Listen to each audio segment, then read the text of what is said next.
In 2024, 54% of adults in America read below a 6th grade level. In 2021, second and third graders were about 30% behind in reading fluency compared to pre-pandemic levels. Only 40% of Minnesota public school students meet or exceed the state's grade level standards in reading. 85% of juvenile offenders have low literacy skills. Children who can't read proficiently by the end of third grade are more likely to experience poor health, become teen parents, or drop out of high school. As adults, they're more likely to spend time in prison, struggle with unemployment, and face shorter life expectancies. Are you okay with that?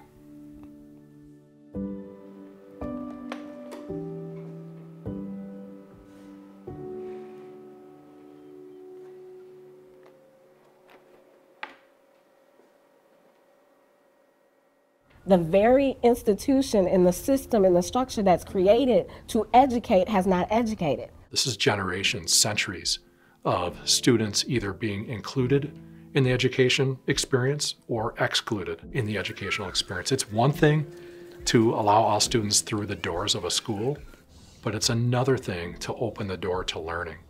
There's a crisis. Children don't have the reading skills necessary for lifelong learning. And so I would say that we have a crisis, both in the country and in St. Paul Public Schools. Many people are shocked when I talk about the literacy crisis that we're experiencing. Most people that I talk to are not aware of any of the data related to reading, especially not in a place like Minnesota that has one of the best educational systems in the United States. They think about their own reading experience, their own children, or someone else that they know, and they say, hey, that issue is over there, it's not my issue. But I believe if it's something that impacts you, it also impacts me. The latest report is that 32.7% of fourth graders are proficient readers. 95% of children are able to learn how to read using practices that are backed by the science of reading. One of the things we talk about that keeps us up at night is when you think about 95% versus 32.7%, and just that discrepancy in and of itself really shows the need for us to act. 1 in 4 American children can't read at grade level by the 3rd or 4th grade, increasing their likelihood of dropping out of school by 4 times, then also increasing their likelihood to be arrested or incarcerated by 3.5 times, because the vast majority of the folks who are incarcerated cannot read. And if we talk about this as a broader community commitment to literacy in our own futures, we know then that we're spending in the state of Minnesota almost $30,000 more on incarceration than we are on K through 12 education. We could have such a different outcome if we focused on literacy at a young age and made sure that all young people can access information and feel included. Reading equates to liberation. Once you learn how to read, freedom is yours. So of course, if we look at the history of America, restrictions in access to reading and education have been a part of our foundation, and in particular for the African American experience. Because if you want to keep a people away from their full potential, the possibilities, allow them not to imagine, allow them not to create, restrict their access to their ability to think, to organize for change, to fight for their rights. Oh, there's a historical link on restricting access to reading. It's undeniable. Fast forward now to modern day. Oh, we're going to take these books that tell you about your history, your culture, all these people that went through these things. We don't want you to know. How is it not an equity issue? Today, you're more likely to see a book with a black bear or a black dog on the cover than a black boy or a black girl. We still have work to do to change this. Being able to read should be a civil right. It's a human right. It is extremely problematic that we're at this place and point. How did this come to be? Who was not given that right? And who is greatly impacted now? And what I deeply know and hold, if that was the case for mostly white children, it would not be an issue.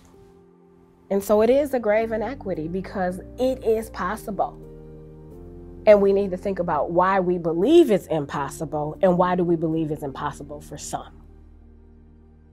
St. Paul Public Schools, any school district that I'm in, where do you tend to find the African American students, and especially the African American boys, outside of the classroom, in the principal's office?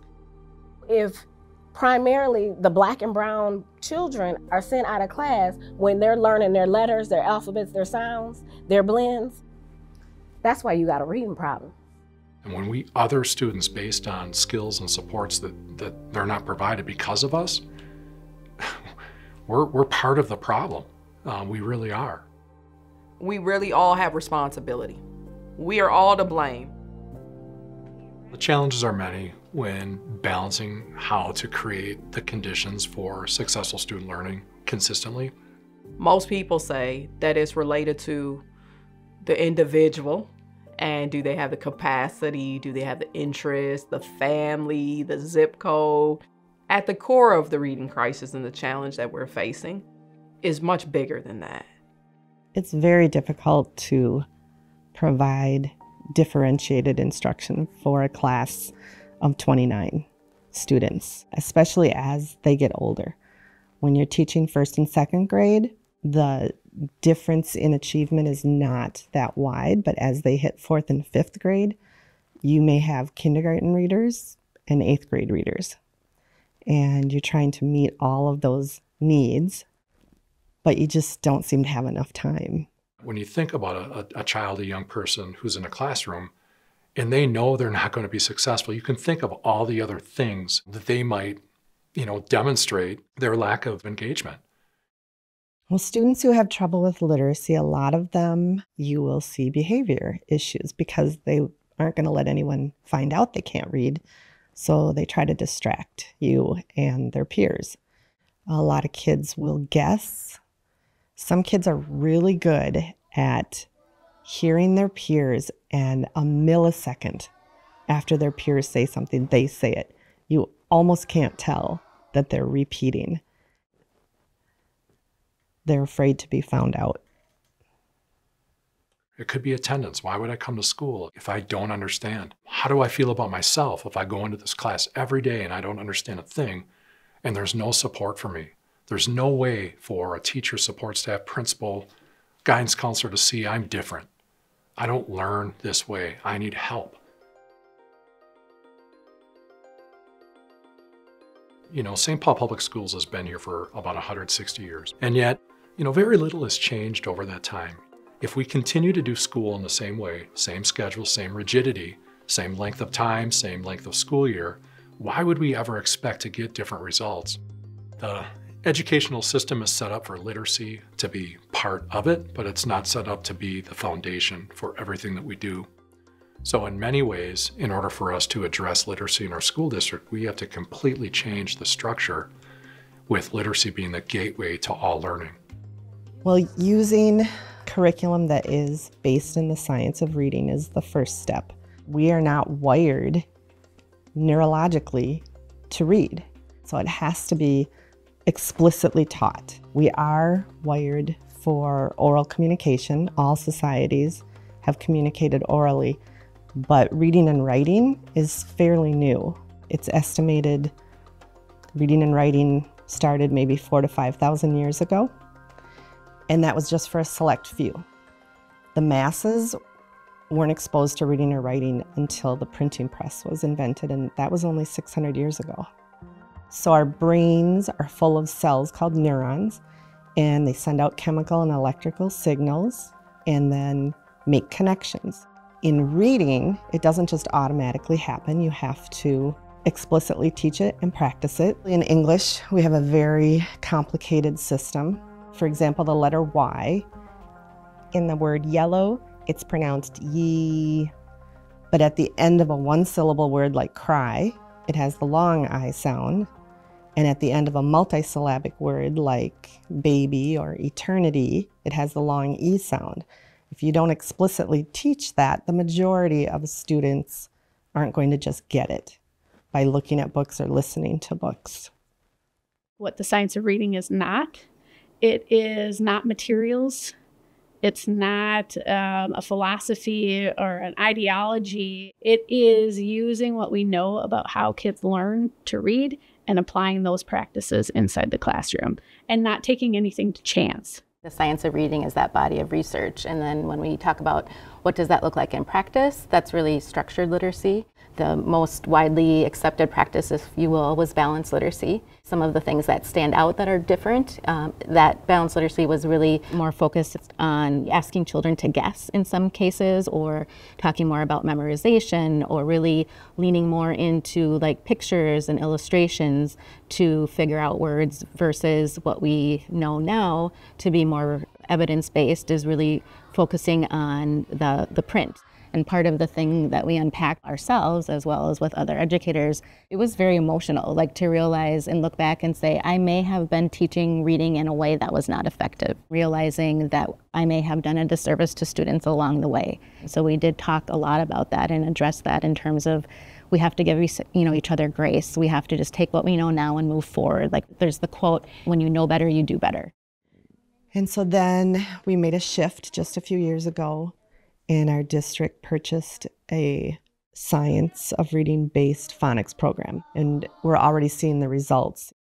It's also important to note that Minnesota, like dozens of other states, have passed state laws to make the science of reading the curriculum for their states. The READ Act is currently in effect and essentially replaces what was formerly known as Read Well by third grade. The statute says all students in Minnesota should be able to read at grade level by the end of whichever grade level they're in, starting in kindergarten. There's a level of accountability that hasn't been here by our Minnesota Department of Education. There are dollars connected to literacy incentive aid and the money that we use that will ensure that teachers are getting what they need. The district is using the right materials. The legislation ensures that teachers are trained in the science of reading. It gives us time to do this. It gives us some support to do it, but it doesn't lay out the roadmap like St. Paul Public Schools has already done. We're about 2 years into our strategic plan, SPPS Achieves, and it was pretty clear that literacy and reading for all students, which is highlighted in that plan, was not happening. Well, then 2020 happened.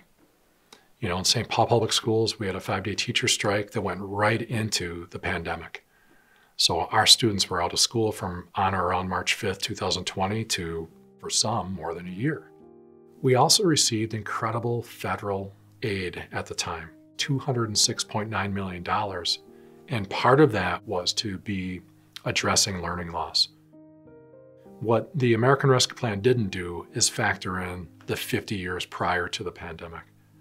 There's this notion that the pandemic caused all this learning loss, and we're looking at data that's very alarming to some. Many of us can also say, no, this is really the same as it's been, for a long time. Certainly it might have dipped during the pandemic, but the trend lines really aren't that different at all.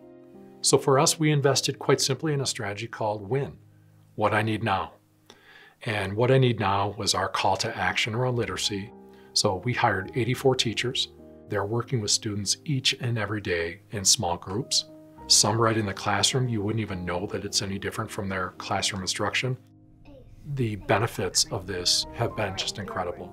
We're seeing rates of growth and aggressive growth that are far outpacing where we were before we were using this strategy.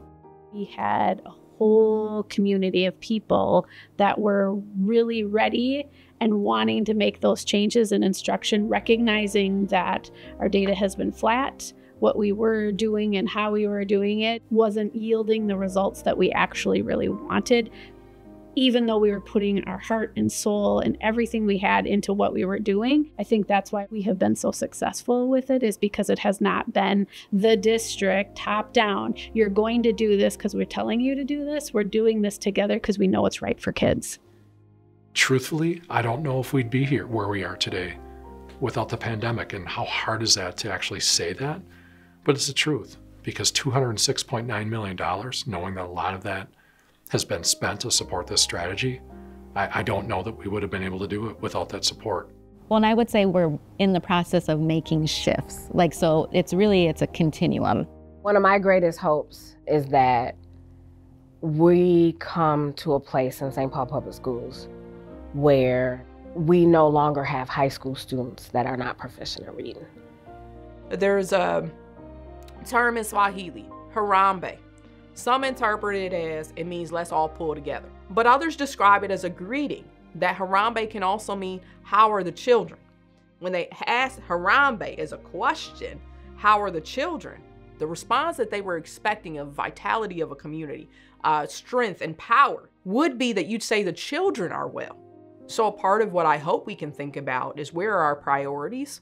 And if our priorities are for the children, I think we have to ask ourselves, how are the children?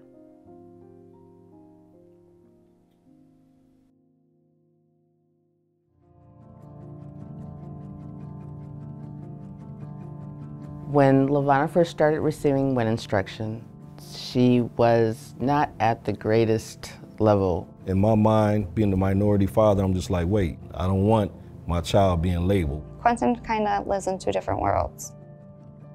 I honestly had concerns with dyslexia. I felt so nervous at first. I thought that was a class for really bad readers. Instead of her thinking that, oh, I have to be in this class because I can't do it, I wanted her to know she's going through this because she can.